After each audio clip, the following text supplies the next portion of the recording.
26 जनवरी 2021 को भारत ने अपना 72वां गणतंत्र दिवस मनाया और जैसा कि आप जानते हैं कि पिछले 2 महीनों से फार्मर्स लॉ के खिलाफ पीसफुल प्रोटेस्ट भी चल रहे हैं। अभी तक सरकार के साथ टोटल 11 बार किसानों की बैठक हो चुकी है, लेकिन अभी तक इसका कोई कंक्लूजन नहीं निकला।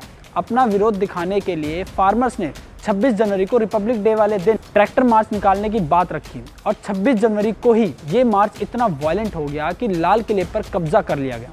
तो आखिरकार ये सब कैसे पॉसिबल हुआ?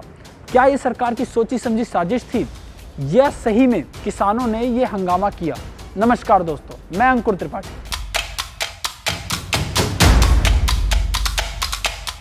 किसानों को ट्रैक्टर मार्च की मंजूरी दे दी गई और किसानों ने भरोसा भी दिया कि ये ट्रैक्टर मार्च बहुत ही पीसफुल तरीके से निकाला जाएगा। इस ट्रैक्टर मार्च को रोकने की भी पूरी कोशिश की गई और सुप्रीम कोर्ट में केस भी किया गया, लेकिन सुप्रीम कोर्ट ने इस मामले में दखल देने से साफ मना कर दिया और उसके बाद दिल्ली पुलिस ने 3 रूट्स पर किसानों को ट्रैक्टर मार्च निकालने की परमिशन दी, जो कि आप इस मैप में देख सकते हैं। सिंघू, गाजी और टीकरी बॉर्डर पर दिल्ली पुलिस के द्वारा टाइमिंग भी निर्धारित की गई, लेकिन ये मार्च समय से पहले ही निकल गया और बाकी जो कुछ हुआ वो सब आपने देखा ही है। किसानों का अपने रूट से हटकर किसी और रूट्स पर चले जाना, बैरिकेडिंग तोड़ना, पुलिस द्वारा आंसू गैस के गोले दागना और लाठी चार्ज करने और फिर देखते ही देखते ये इतना वायलेंट हो गया कि एक किसान की जान चली गई और बहुत से पुलिस वाले भी घायल हुए। न्यूज़ में वैसे तो वायलेंस को सिर्फ एक तरफ से दिखाया गया, लेकिन वायलेंस दोनों तरफ से हुआ। कुछ किसानों ने जो सिर्फ पुलिस वालों से बात करने गए, उन पर भी लाठी चार्ज किया गया। अब किसने वायलेंस पहले शुरू किया, पुलिस ने या किसानों ने, ये बताना बहुत मुश्किल है। ये जो पूरा वायलेंस हुआ वो कुछ जगहों पर सबसे ज़्यादा हुआ। ITO, रेड फोर्ट, ITO पर जहां एक किसान की मौत हो गई और वहीं लाल किले पर कब्जा कर लिया गया और जहां देश के प्रधानमंत्री हर साल देश को संबोधित कर तिरंगा फहराते हैं, वहां पर निशान साहिब को फहरा दिया गया। इसके बारे में आप मेरी पिछली वीडियो में देख सकते हैं आई बटन पर क्लिक करके।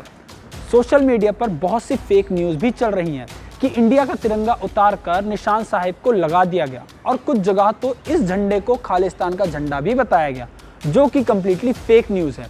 ना ही वो खालिस्तान का झंडा था और ना ही तिरंगे को उतारा गया। वो पोल पहले से ही एम्प्टी था। लेकिन फिर भी मेरा ये मानना है कि चाहे वो पोल एम्प्टी था, लेकिन फिर भी किसी भी सरकारी बिल्डिंग पर कोई भी धार्मिक झंडा नहीं होना चाहिए।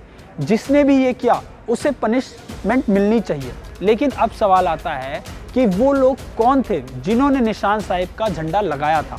तो यहाँ पे एक आदमी का नाम आता है जिसने ये क्लेम किया कि उसने ही लाल किले पर जाकर झंडा लगाया।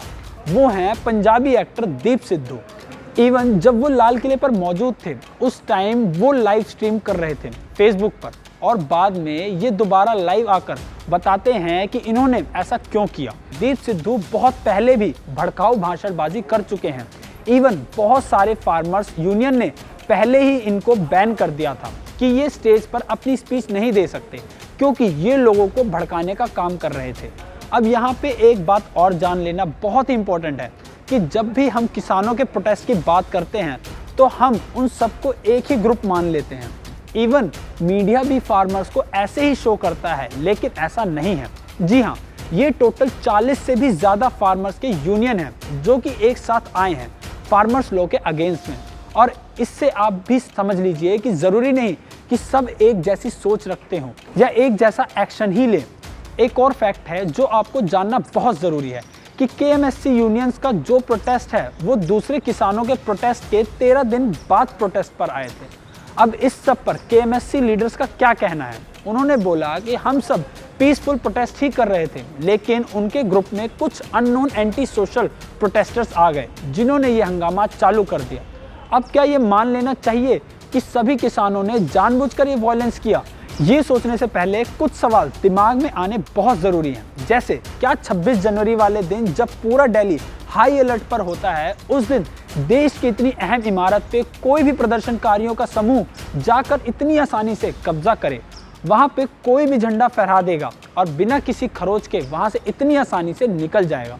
अगर आप आम दिनों में भी लाल किला विजिट करने जाते हैं तो वहाँ पे हाई सिक्योरिटी लगी होती है, लेकिन 26 जनवरी वाले दिन वहाँ पर कुछ पुलिसकर्मी लाठी डंडे के साथ थे और वहाँ पर बहुत से मीडिया कर्मियों ने जब प्रोटेस्टर से पूछा कि उन्होंने बताया कि लाल किले के गेट खुले हुए थे और वो लोग बहुत ही आसानी से अंदर चले गए। और तो और दीप सिद्धू और उनका जो भी साथी ऊपर झंडा फहराने गए थे वो बिना किसी खरोच के वहां से भाग निकले।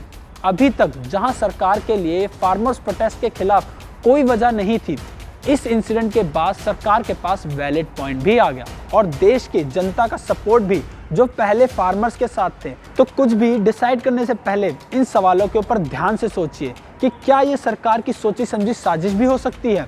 अगर आपको मेरा ये वीडियो पसंद आया तो वीडियो को लाइक कीजिए और चैनल को सब्सक्राइब कीजिए। मिलते हैं एक नई वीडियो के साथ।